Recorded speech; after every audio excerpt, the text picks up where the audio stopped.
घर के दरवाजे पर जैसे ही अभीरा ने कदम रखा हवेली के आंगन में सन्नाटा छा गया। सबकी निगाहें इसी पर जिमी रह गईं।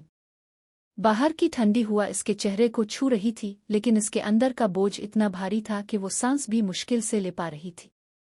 जेल से बाहर आने के बाद ये इसका पहला दिन था और हर कोने से इसे वही ताने, वही आवाज़ें सुनाई दे रही थीं जो इसने सलाखों के पीछे सुनी थीं।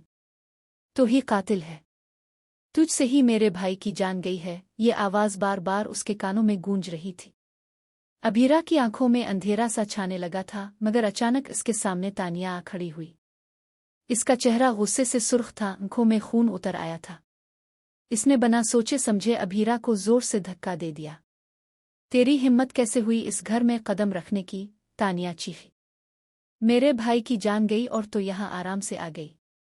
जेल ने तुझे बुरी कर दिया, लेकिन मेरी नज़रों में तो हमेशा कातिल ही रहेगी। अभीरा कांप गई मगर बोल ना पाई।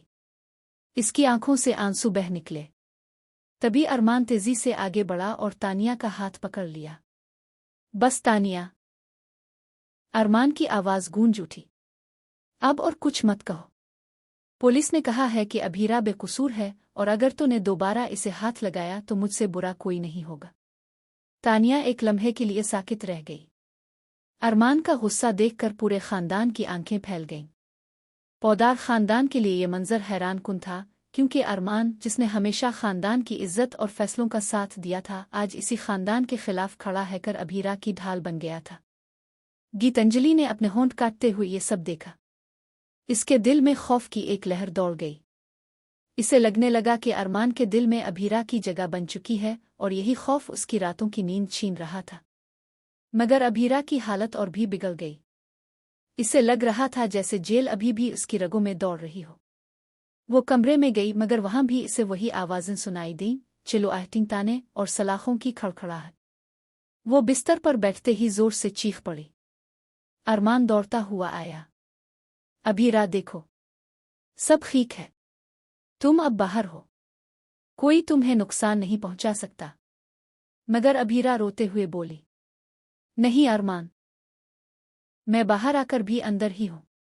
मुझे सब याद है। उन्होंने मुझे मारा, मुझे ताने दिए, मुझे कहा कि मैं कातिला हूं। मैं कैसे भूलूं? और अब? तानिया, इसकी आंखों में सिर्फ नफरत है। मैं और बर्दाश्त नहीं कर सकती। अरमान ने इसके कांपते हाथ थाम लिए। मैं हूं ना, जब तक मैं हूं कोई तुम्हें हाथ भी नहीं लगा सकता, चाहे पूरा खानदान ही क्यों ना तुम्हारे खिलाफ हो जाए। ये सुनकर अभीरा की आंखें अरमान की तरफ उठीं। इसके चेहरे पर भरोसे की एक हल्की सी झलक आई, मगर इसी लम्हे बाहर राहदारी में खड़ी गीतांजलि सब कुछ सुन रही थी। इसकी आंखों में आंसू नहीं बल्कि हसद की आग थी। रात का सन्नाटा और गहरा गया। हवेली की दीवारें जैसे कोई राज छुपा रही हो। तभी एक नई हलचल शुरू हुई। उन शोमन के केस की फाइल दोबारा खिलने वाली थी।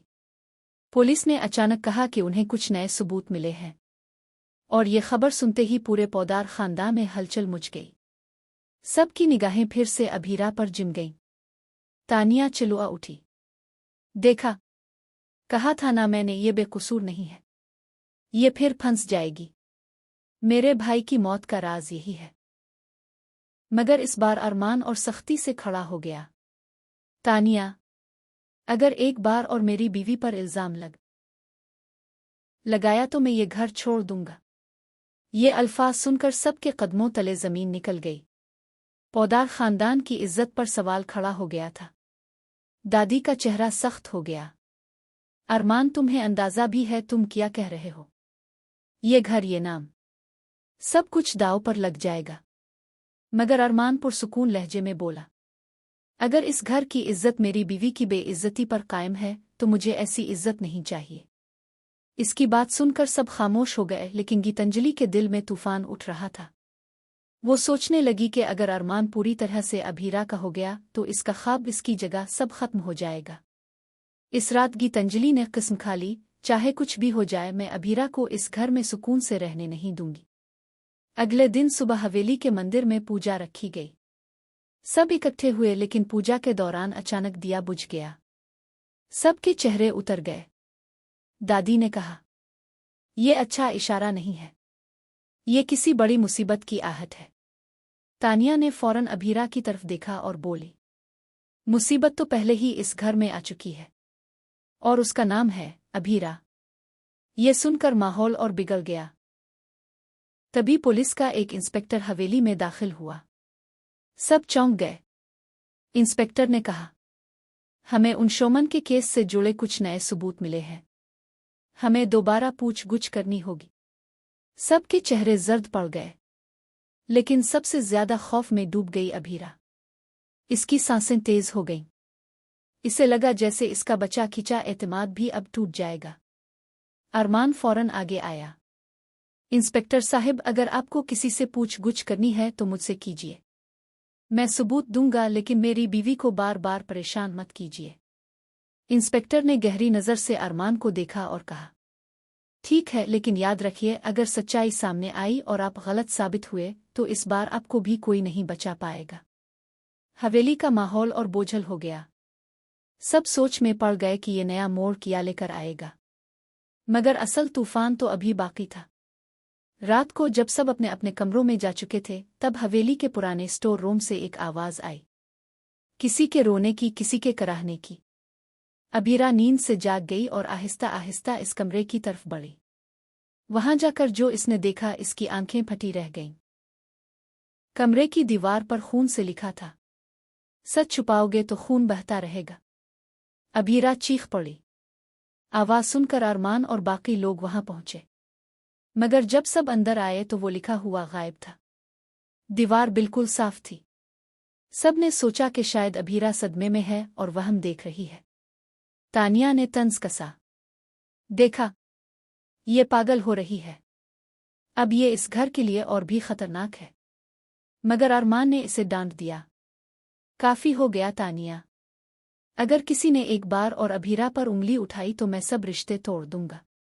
ये सुनकर हवेली में मजीद कशीदगी बढ़ गई। आहिस्ता आहिस्ता सच सामने आने लगा। दरअसल कोई था जो हवेली में छप कर ये खेल खेल रहा था। कोई ऐसा जिसे उन शोमन की मौत से भी ज्यादा फायदा हो रहा था।